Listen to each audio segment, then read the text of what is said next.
नमस्कार साथियों। आज की जो मेरी कविता का टॉपिक है, मेरी कविता का टॉपिक का नाम है पेलियो गांव पुल का इंतज़ार। तो यह कविता केवल एक गांव की नहीं, यह कविता उस भारत की है जो चांद तक पहुंचने का सपना देख रहा है। पर आज भी कुछ गांव ऐसे हैं जहां एक नदी पार करने के लिए लोग विकास का इंतज़ार कर रहे हैं। उत्तर प्रदेश राज्य के ज़िला सहारनपुर पर तहसील बेहट ब्लॉक मुजफ्फराबाद में पेलियो गांव आज भी ऐसा गांव है जिसके दोनों ओर नदियां बहती है, लेकिन उन नदियों पर आज 80 वर्ष बाद भी एक मजबूत पुल नहीं बन सका। आज़ादी के इतने वर्ष बाद भी गांव के लोगों की आँखों में एक पुल का सपना अधूरा है।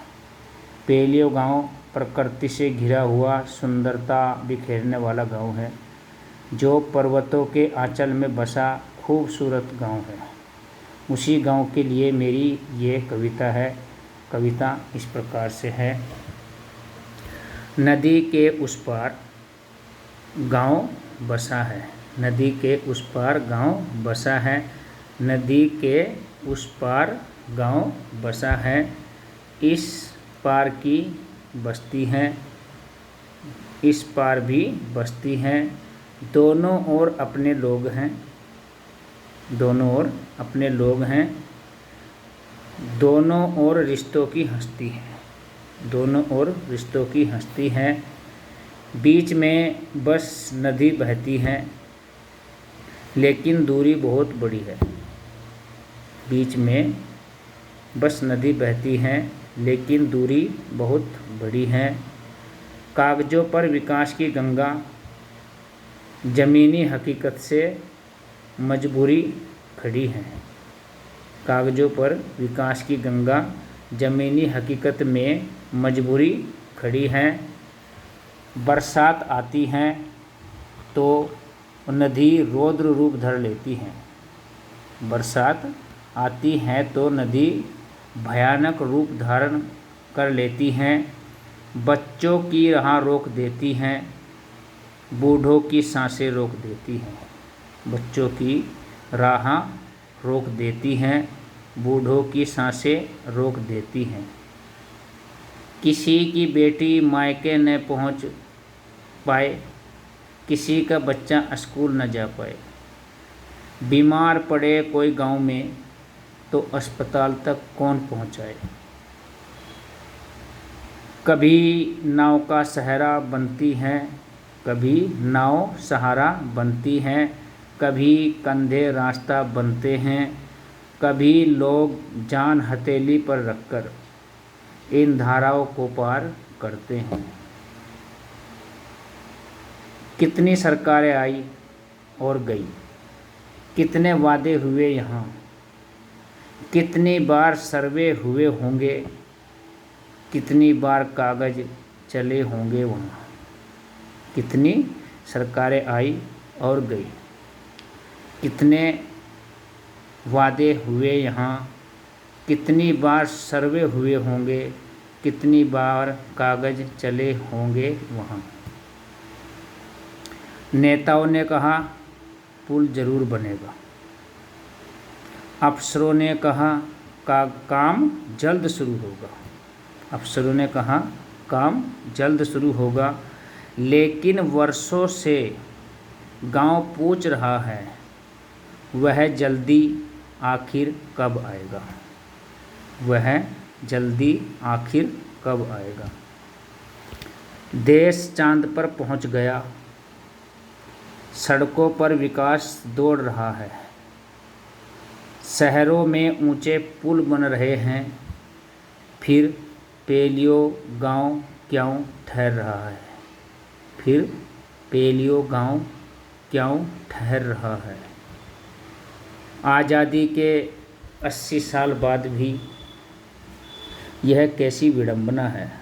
आज़ादी के 80 साल बीत भी यह कैसी विडंबना है, एक पुल के लिए तरसता गांव क्या विकास की कहानी का हिस्सा है। एक पुल के लिए तरसता गांव क्या विकास की कहानी का हिस्सा है। यह पुल केवल लोहे और सीमेंट का नहीं, यह पुल केवल लोहे और सीमेंट का नहीं, यह उम्मीदों का पुल होगा।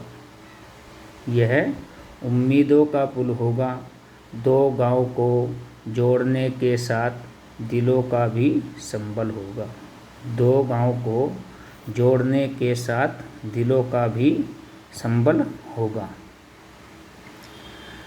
यह पुल बच्चों की शिक्षा होगा। यह पुल बच्चों की शिक्षा होगा, बीमारी की जिंदगी होगा, किसानों की मेहनत का रास्ता, मजदूरों की रोजी रोटी होगा। यह पुल बहनों की राखी होगा, माँ की आँखों की खुशी होगा, बेटी की सुरक्षित विदाई होगा, हर घर की नई रोशनी होगा। यह पुल बच्चों की शिक्षा होगा। इसलिए अब सवाल सिर्फ पुल का नहीं है, सवाल है अधिकार का, सवाल है सम्मान का, सवाल है उस विकास का जिसका सपना हर नागरिक ने देखा था। तो साथियों, ये कविता है और जो हमारा पेलियो गांव है ये 3 मजरे हैं और तीनों ही मजरे प्रकृति के बहुत ही सुंदर गोद में हैं। लेकिन दुर्भाग्य की बात यह है कि यहाँ पर अब तक आने जाने के लिए सड़कों का निर्माण तो कराया है सरकार ने, लेकिन गांव के पास की जो नदियाँ हैं उनके पुल नहीं बने, जिससे कुर्डीखेड़ा से आने वाली सड़क उस पर भी पुल नहीं है और जो कुशालीपुर से आने वाली सड़क है उस पर भी पुल नहीं है।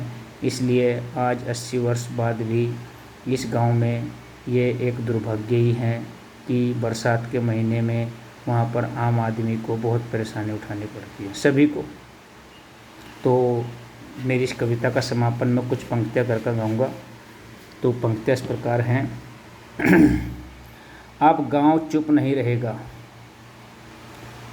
अब सवाल उठाते रहेंगे, नदी की लहरों के साथ हमारे शब्द भी बहते रहेंगे। नदी की लहरों के साथ हमारे शब्द भी बहते रहेंगे। हम किसी से भीख नहीं मांगते, हम अपना अधिकार मांगते हैं। विकास की जिस राह पर देश चला है उस राह में अपना हिस्सा मांगते हैं। विकास की जिस राह पर देश चला है, यानी कि देश में इतने हाईवे बन गए, इतने पुल बन गए, इतनी सड़कें बन गई शहरों में, तो उस राह में अपना हिस्सा मांगते हैं और वो बैठता भी है। तो साथियों, इस मेरी कविता को ज़्यादा से ज़्यादा शेयर करें, लाइक करें, कमेंट्स करें और इसको इतनी शेयर करें कि ये हमारे उत्तर प्रदेश के यशस्वी मुख्यमंत्री श्री योगी आदित्यनाथ तक पहुंच जाए, क्योंकि यहाँ पर लगभग सभी पार्टियों के नेता आते हैं जाते हैं, 80 साल बहुत बैठते हैं, आश्वासन देकर वोट ले लेते हैं, लेकिन काम किसी ने नहीं कराया। तो मुझे उम्मीद है अपने मुख्यमंत्री योगी आदित्यनाथ जी से कि यह पुल का निर्माण वो ही करा सकते हैं। तो उसी के साथ जय हिंद, जय भारत, वंदे मातरम, भारत माता की जय।